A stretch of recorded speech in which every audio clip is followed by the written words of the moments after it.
Hi everyone, I'm Francois. To continue on the G-Shock series of watch reviews, I wanted to showcase one of my G-Shock squares. Here it is. Recently I did a review of the Master of G, and I wanted to compare the two because even if you have this one, I just wanted to showcase the fact that you have plenty of watch in this small package. So let's get right into it because it's time to watch.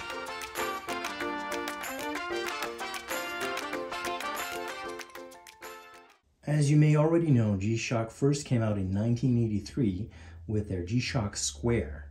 It was the DW-5600E-1V, and if you want one today, you gotta cough up a lot of money. This one has the look and feel of the G-Shock Square, and it's at a fraction of a price. It's the DW-5600E-1V, and I wanted to compare it with my Master of G, just so that it showcases the fact that you can have a lot of features in a smaller watch for the fraction of a price. Don't get me wrong, I like to put on my Master of G, and this Mudmaster suits a lot of my needs in regards to a big watch that I like, a G-Shock built tough, but I find myself wearing this one much more often. We'll talk about the specs and the features of this watch, and of course I'll put it on my wrist and we'll close this up. I'll make it quick. Hopefully you'll like this, and if you do like it, press the like button and leave a comment. It's always appreciated. And if you subscribe, of course I encourage you to subscribe, well, press that notification bell. This way, when I come out with my other reviews, you'll be notified.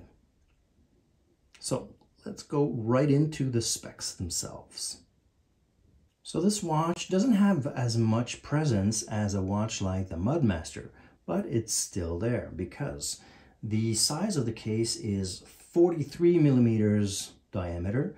It has 49 millimeters lug to lug, and it has 13.5 millimeters of thickness, but it's only 53 grams, so it's feather light and you don't feel it on your wrist.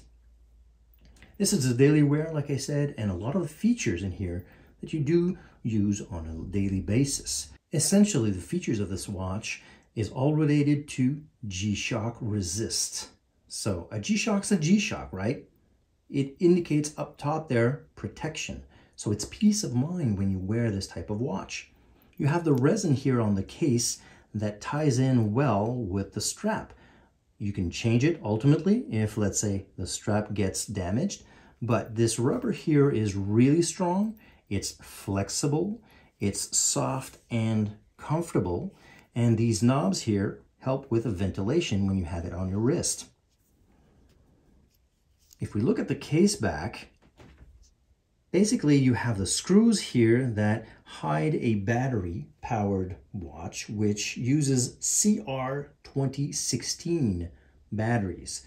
Of course, I encourage you to go to an authorized watch dealer to help to change the battery, because maybe you don't want to make sure you're not damaging the seals that protects this 220 bar or 200 meter water resistance.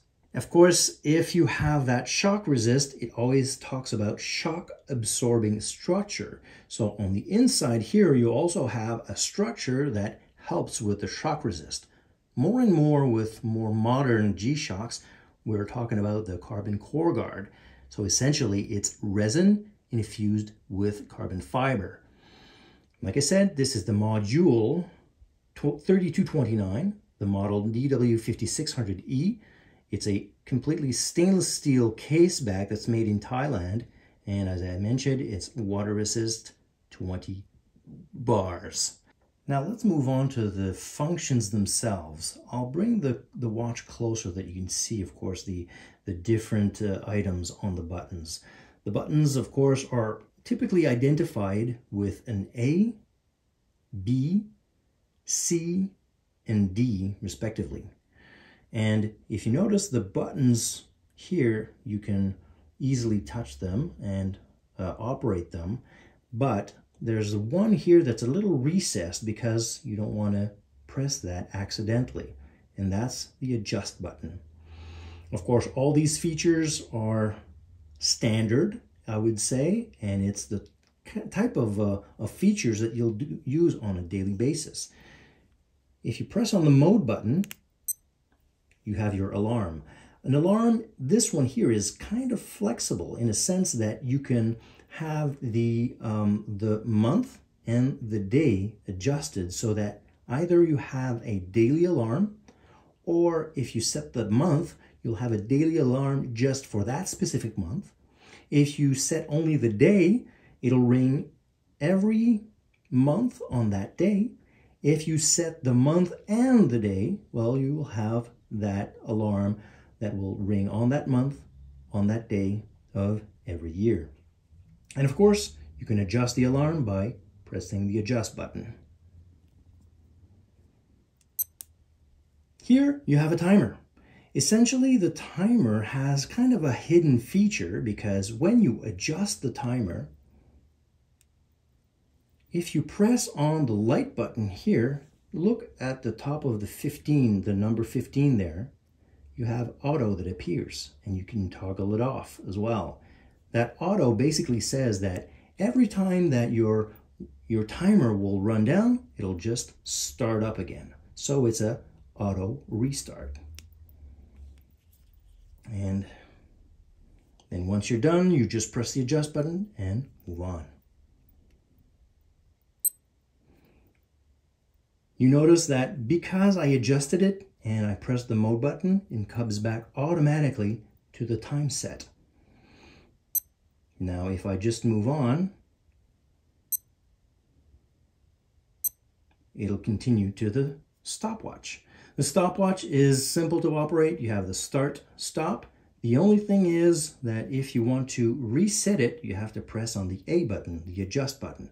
And of course, a little harder to operate, so usually I turn around and press like this. Otherwise, if I press here with my index, it's just a little difficult to operate. That's the only thing I would say, but I mean, it's kind of by design because the button is recessed. Then you move back to the time. I'll have you notice the beeps. The beeps are a little different when you get back to the time set.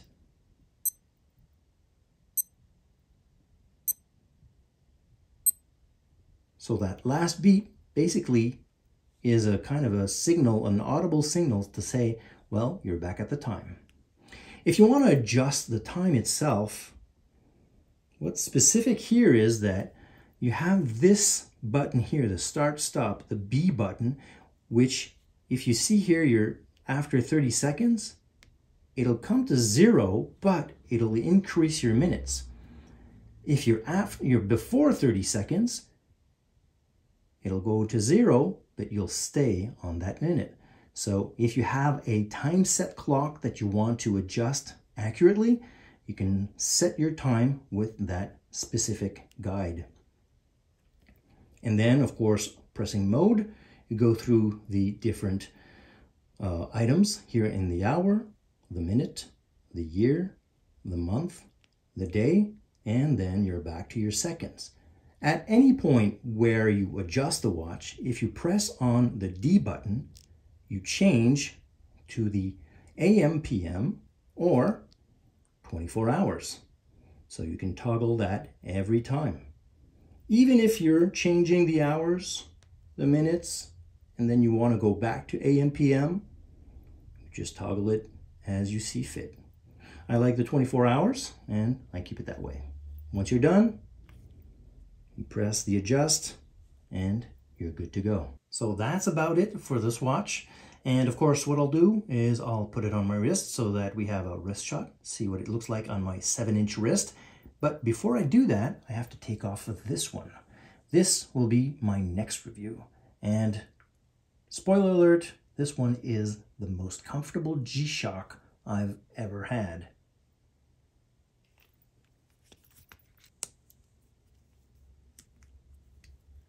So here it is on my 7-inch wrist.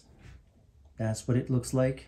And Of course, I hope you like these types of reviews. If you do, don't hesitate. Press the like button and leave a comment. Like I say, it's always appreciated. And I encourage you to subscribe. And if you do subscribe, press that notification bell so that you'll be notified every time I come out with a watch review. The next one is this one. So, appreciate you being with me and hope to see you next time.